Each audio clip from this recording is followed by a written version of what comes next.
responsibility for making the line look worse than it played, and that's exactly the kind of thing that causes him problems in the locker room. Reed wrote on Twitter after Griffin's press conference that coaches say several offensive linemen dislike Griffin. Skip, what does this say about RG3? Stephen A., now we got to get real serious. I know we had some fun with that topic. Not that I'm not serious about my reservations about Andrew Luck, but I'm dead serious about this. Gotcha.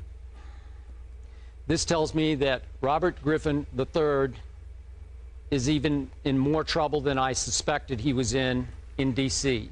We've heard bits and pieces about this come out before, about how some teammates in that locker room, we have been told, reportedly had issues with the me in RG3. All the self-promotion, the brand promotion, sometimes the blame deflecting. And it rubbed them the wrong way. It alienated some. You have emphasized the incident, was it 2 years ago in the Philly game? Remember that, when none of his teammates would help him up? And finally one of the Eagles reached down and said, I'll give you a hand and help you up. Wow. Well, here we go again. And Stephen A., everything that happens to Robert is self-inflicted to me because it's what's coming out of his mouth. I'm assuming some of those offensive linemen were a little upset, if not alienated, by the fact that Robert in his interviews indicated, well, we didn't block very well, and I'm just paraphrasing how it would come across. But instead of taking all the blame on himself for his poor performance, and you were the first to, by the way, jump out there and say he deserved a break because they didn't protect him that night. They were without their starting left tackle. What is he, a two-time Pro Bowler, and Trent Williams?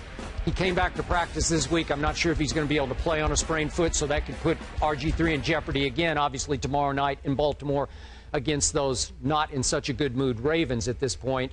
But it's coming across through his interviews that he will not accept full blame for his poor performances. That can be, as you well know from all the teams that you have covered, that can be lethal in a locker room. Everything keeps coming back to what Robert says.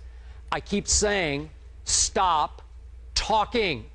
You need to put your, so to speak, money where your mouth is, your performance where your mouth is. You need to let your actions speak. From here on, you don't need to speak much at all. But he insists on speaking, even though they're trying to curtail it to just once a week. Yep. And yet, in his once this week, Stephen A., I'm probably reading between the lines, but Robert threw out this cryptic reference to how he didn't even know he had a concussion, that he went in after he got hurt, and they pulled him finally after he got rocked. He said, I took a shower and I was preparing to watch the rest of the game in the locker room, and they came in and told me, oh, we need to enforce the concussion protocol here. And he dropped the hint publicly that they say I had a concussion when maybe I didn't have a concussion. It's always Robert versus the head coach, Robert versus the executives, whoever it is. It's always drama, daily drama and crisis with RG3 instead of daily performance by RG3.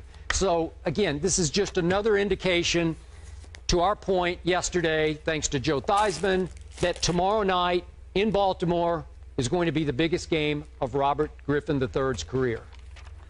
Skip Bayless, what shocks me about this subject matter is that it's news. Because as we've watched this offensive line, have they been anything short of offensive? I mean, true, I agree. Let's take into consideration.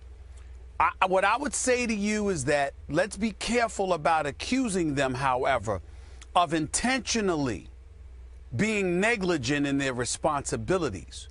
They just may not be very good. This is a team that gave up true in RG3's 9 starts last year, 7 starts last year, 9 games he played, he was sacked 33 times. 33 times in 7 starts, okay? 9 games overall, 7 starts. But then you look down, Skip. Colt McCoy played 5 games. Yep. Started 4. He was sacked 17 times. Overall, the Redskins gave up 58 sacks last year. Do you know how sorry you have to be to give up 58 sacks?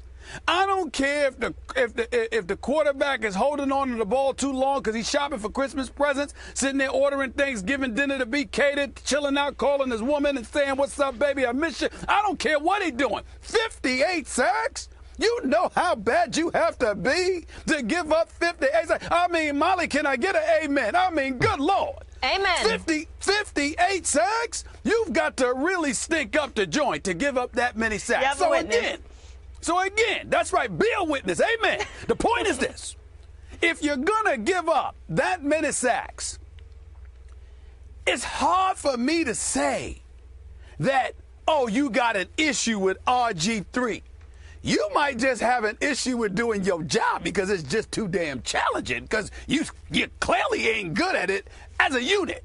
Now, when it comes to RG3, you're right, Skip Bayless. Got to pipe it down.